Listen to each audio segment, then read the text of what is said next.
एक बार फिर से हमारे चैनल फिनस्ट्रीट पे। तो हर रोज की तरह आज भी मैं आपके लिए लेके आई हूँ क्रिप्टो न्यूज हेडलाइंस। तो चलिए शुरुआत करते हैं। पहले आज की न्यूज हेडलाइंस जान लेते हैं, फिर बात करेंगे न्यूज की। तो पहली हेडलाइन है हमारे पास, ऑप्टिमिज्म हैकर ने रिटर्न कर दिए हैं 17 मिलियन टोकन को एयर ड्रॉप ब्लेंडर के बाद। सोलाना एनएफटी प्लेटफॉर्म फ्रैक्टल का एम है कि वो सिंप्लीफाई करना चाहते हैं वेब3 गेमिंग को गूगल साइन इन के साथ। तो ये तो थी आज की न्यूज हेडलाइंस। चलिए अब बात करते हैं आज की खबर के साथ। 17 मिलियन टोकन्स जो है वो रिटर्न किए गए हैं, जिसमें से 1 मिलियन जो है वो भेजे गए थे विटालिक बुटेरिन को, जो कि अभी रिकवर हो रहे हैं। एंड जो बच गए उनका क्या, उनको हैकर के लिए एक रिवॉर्ड माना जा रहा है, ऐसा कहना है ऑप्टिमिज्म फाउंडेशन का। अब ऑप्टिमिज्म एयरड्रॉप जो है वो फाइनली, उसमें बहुत सारे एरर्स जो है वो आए हुए थे, लेकिन फाइनली अभी ऐसा लग रहा है कि इसकी हैप्पी एंडिंग होती दिखाई दे रही है।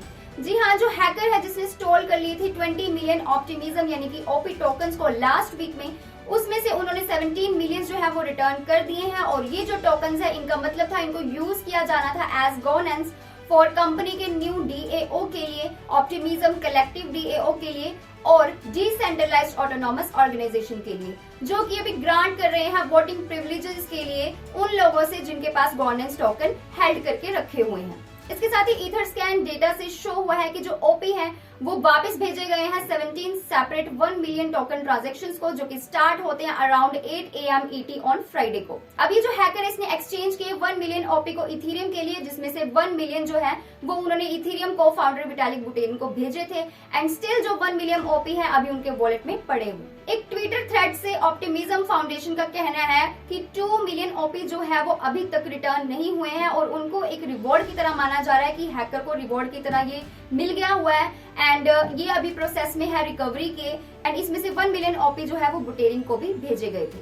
अब ऑप्टिमिज्म से मतलब इसको आप इथेरियम लेयर 2 स्केलिंग सॉल्यूशन कह सकते हो। इसका मतलब है कि इसमें जो ट्रांजैक्शंस होती हैं वो बाईपास करती हैं ऑफन क्राउडेड इथेरियम मेननेट में, बट क्योंकि ये अच्छे तरह से काम करे इसके लिए लेयर 2 ऑप्टिमिज्म वॉलेट को एड्रेस किया गया है, जिसके लिए जरूरत होती है इसको सिंक करने की लेयर 1 इथेरियम एड्रेसेस के साथ। और एक अनाउंसमेंट के अकॉर्डिंग इसने लॉन्च किया था अपना नेटिव ऑप्टिमिज्म यानी कि ओपी टोकन जून 1 को। एंड कंपनी ने उसमें 20 मिलियन ओपी भेजे थे रॉन्ग ब्लॉकचेन एड्रेस में, जिसकी वजह से एरर आया एंड 20 मिलियन ओपी टोकन जो है वो स्टोर हो गए। ऑप्टिमिज्म ने हायर किया है क्रिप्टो मार्केट मेकर विंटरम्यूट को, ताकि इन टोकन्स को डिस्ट्रीब्यूट किया जाए एक हाईली एंटिसिपेटेड एयर ड्रॉप के लिए। बट क्योंकि जो ऑप्टिमिज्म है वो विंटरम्यूट को भेजे गए थे लेयर 1 एड्रेस में, जो कि अभी तक सिंक नहीं हुए हैं लेयर 2 से, जिसकी वजह से ये सारे टोकन्स अभी तक इनएसेसिबल हैं। विंटरम्यूट का इसके ऊपर कहना है कि ये जो टोकन्स थे ये सिक्योर हो सकते थे एंड ये सिक्योर थे, बट एक ही दिन में एक सिंगल डे में जो हैकर है उसने सारे 20 मिलियन टोकन्स को स्टोर कर लिया, चुरा लिया, जिनकी कीमत थी लगभग $35 million at the time. And Friday को जब ये सारे टोकन्स रिटर्न हुए हैं ऑप्टिमिज्म में दोबारा, तो ओपी उस टाइम पे ट्रेड कर रहा था $0.92 के साथ। एंड इसमें से जो टोकन्स रिटर्न हुए हैं उनकी कीमत है $15.6 मिलियन। तो फाइनली हैकर ने रिटर्न तो कर दिए हैं टोकन्स, लेकिन इसके रिकवर होने के बाद दोबारा ऐसा ना हो इसके लिए क्या प्लान्स बनाने वाले हैं, क्या योजना बनाने वाले हैं और क्या ये स्टेप लेंगे, जो भी होगा I will surely inform you. इसके साथ ही चलिए बढ़ते हैं अब अगली खबर की तरफ। जस्टिन कैन की क्रिप्टो गेमिंग मार्केट प्लेस जो है उसने रिसेंटली रेज किया है $35 मिलियन, और अब वो ऐसा तरीका ढूंढ रहे हैं जिससे इसको बहुत ही ज्यादा इजी बनाया जा सके एनएफटी न्यू कमर्स के लिए।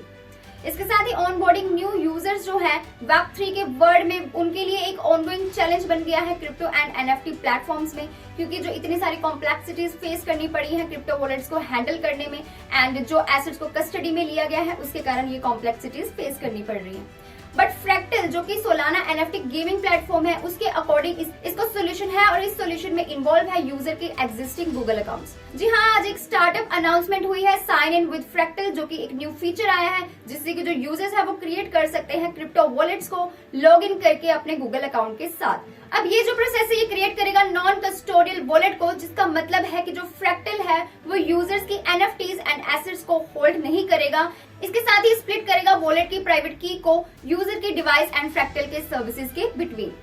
कैन जो कि को फाउंडर है video game streaming giant Twitch के, पहले ही वो प्रेडिक्ट कर चुके थे इस चीज को कि जो क्रिप्टो पावर्ड गेम्स हैं वो ओवरटेक कर सकती हैं, ओवरटेक करेंगी ट्रेडिशनल गेमिंग मॉडल्स में, ड्यू टू प्लेयर्स की वजह से जिनको बेनिफिट होता है ट्रूली अर्निंग आइटम से, प्लस उनको जो रिवॉर्ड्स अर्न होते हैं उसकी वजह से टोकनाइज्ड इकोनॉमीज में, एंड साथ ही कुछ अदर पोटेंशियल पर्क्स की वजह से भी। बट ये जो करंट हर्डल्स आ रहे हैं ये प्लेयर्स को एक प्रॉब्लम क्रिएट प्लेयर्स के लिए कर सकते हैं। अब कैन का कहना है, वो हमेशा कहते हैं कि जो क्रिप्टो गेमिंग मार्केट है वो विन कर सकती है अगर लोग जो है वो इसको खेलें, नॉट बिकॉज क्योंकि ये क्रिप्टो गेम है, बल्कि इसलिए क्योंकि ये एक ऑसम प्लेस है। अब साइन इन फ्रैक्टल के साथ जो करना है, इसको इस तरह से डिजाइन किया गया है जिससे सिर्फ वॉलेट सेटअप को एग्जिस्टिंग गूगल लॉगिन के लिए सिंप्लीफाई ही नहीं किया जाएगा, बट इसके साथ ही उन रिस्क को भी कट डाउन करेगा जो यूजर्स को फेस करने पड़ सकते हैं फिशिंग स्कैम की वजह से। इसके साथ ये टाई करेगा वॉलेट को एक फैमिलियर अकाउंट के साथ, ताकि अगर यूजर जो है वो प्रॉम्प्ट करता है बाय लॉगिन किसी fake fractal knock off website में, तो जो कंपनी है वो सजेस्ट कर देगी, वो एक क्लू दे देगी इस फैक्ट के ऊपर कि वो जिससे लॉगिन कर रहे हैं वो ऑथेंटिक गूगल लॉगिन रिक्वेस्ट नहीं है और उनका अकाउंट जो है वो ओरिजिनल अकाउंट से ऑलरेडी लॉग्ड इन है।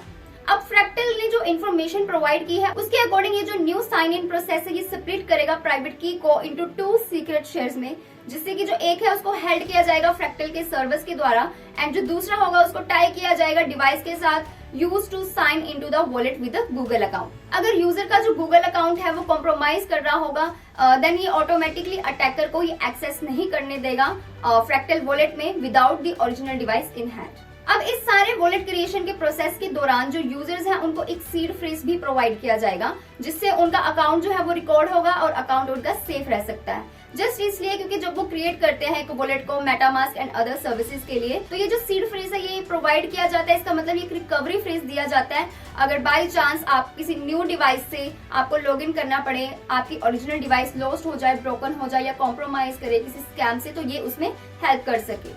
इसके साथ ही फ्रैक्टल लॉन्च हुआ था दिसंबर 2021 में, एंड देन इन अप्रैल में जो स्टार्टअप अनाउंस जब $35 मिलियन का हुआ था सीड फंडिंग में, led by VC firm Andreessen Horowitz के द्वारा।